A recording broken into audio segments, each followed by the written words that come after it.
पाकिस्तान ने भारत के खिलाफ जो साजिश रची उसमें अब उसके चहेते आतंकवादी संगठनों का समर्थन भी उसे प्राप्त होता दिख रहा है। जो बात पाकिस्तान अपनी जुबान से नहीं कह पाता वो बात अपने पालतू आतंकवादी संगठनों के जरिए कहलवाता है। पैगंबर मोहम्मद पर टिप्पणी करने के मामले में अब आतंकवादी संगठन अलकायदा ने भारत को धमकी दी है। अलकायदा ने चिट्ठी जारी की और कहा कि हम यानी अलकायदा के आतंकवादी पैगंबर के अपमान का बदला लेंगे। हम यानी अलकायदा के आतंकवादी अपने और अपने बच्चों के शरीर में विस्फोटक बांधेंगे ताकि ऐसे लोगों को उड़ाया जा सके। दिल्ली, मुंबई, यूपी और गुजरात में भगवाधारियों का अंत करेंगे। अलकायदा ने भारत के मुसलमानों को भड़काते हुए कहा है कि वो पैगंबर के सम्मान के लिए लड़ें और मरें। अलकायदा ने कहा है कि उन लोगों को मारना चाहिए जो उनके पैगंबर का अपमान करते हैं। पैगंबर मोहम्मद के अपमान पर भारत सरकार अपना स्टैंड क्लियर कर चुकी है और बीजेपी दोषी प्रवक्ताओं को पार्टी से निकाल चुकी है। इसके बावजूद दुनिया के मुस्लिम देश भारत पर गुस्से का इजहार करते नहीं थक रहे, लेकिन अब अलकायदा की धमकी पर सबकी जुबानें अब ताले में बंद हो गई।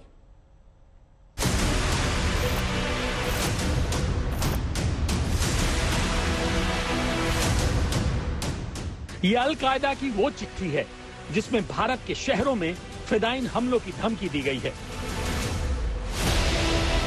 ये अलकायदा की वो चिट्ठी है जिसमें भारत के मुसलमानों को भड़काने की कोशिश की गई है। ये अलकायदा की वो चिट्ठी है जिसमें भारत के नागरिकों को जान से मारने की धमकी दी गई है। माना कि पैगंबर मोहम्मद के खिलाफ की गई टिप्पणी गलत थी, लेकिन क्या ये जो धमकियां मिल रही हैं वो जायज हैं? क्या कोई खाड़ी देश अब अलकायदा की इस धमकी के खिलाफ विरोध जताएगा?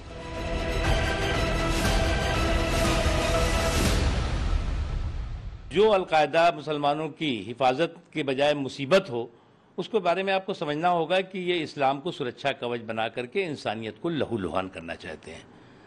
जहाँ तक हिंदुस्तान का सवाल है, हिंदुस्तान में दुनिया के सभी धर्मावलंबी रहते हैं। पैगंबर मोहम्मद के खिलाफ नूपुर शर्मा ने जो गलत टिप्पणी की उसकी सजा उन्हें मिली।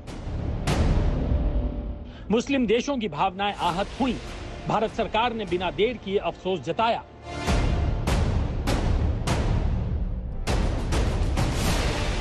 लेकिन क्या जब बांग्लादेश में हिंदुओं के मंदिर तोड़े गए थे तब किसी ने बांग्लादेश का बायकॉट किया था? नहीं। क्या जब पाकिस्तान में हिंदू देवी देवताओं का अपमान किया जाता है तो क्या किसी मुस्लिम देश को ये अपने धर्म का अपमान नहीं लगता? जब पाकिस्तान में हिंदू लड़कियों को अगवा कर जबरदस्ती शादी करवा दी जाती है तो किसी मुस्लिम देश की भावनाएं आहत क्यों नहीं होती?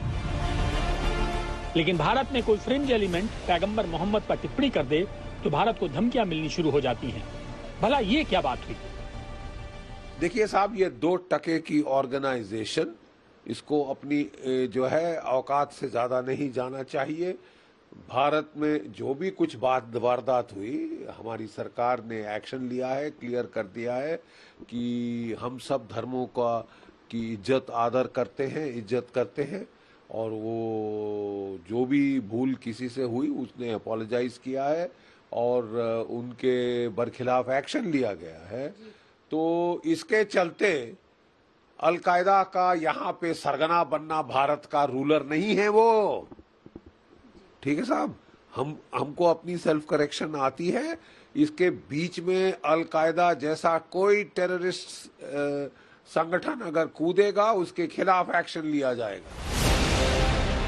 अलकायदा धमकी दे रहा है, अफगानिस्तान नसीहतें दे रहा है, पाकिस्तान की तो पूछिए ही मत। लेकिन भारत पर सवाल उठाने वाले खाड़ी देशों से भी तो पूछा जाना चाहिए कि क्या उन्हें तालिबान के राज में भूखे मर रहे मुसलमानों को भारत की तरफ से मिल रही मदद दिखाई नहीं देती? क्या उन्हें पता नहीं है कि भारत दुनिया का दूसरा सबसे ज्यादा मुस्लिम आबादी वाला देश है? सभी धर्मों का सम्मान कैसे किया जाता है, इसको लेकर भारत को किसी दूसरे देश से लेक्चर की जरूरत नहीं है।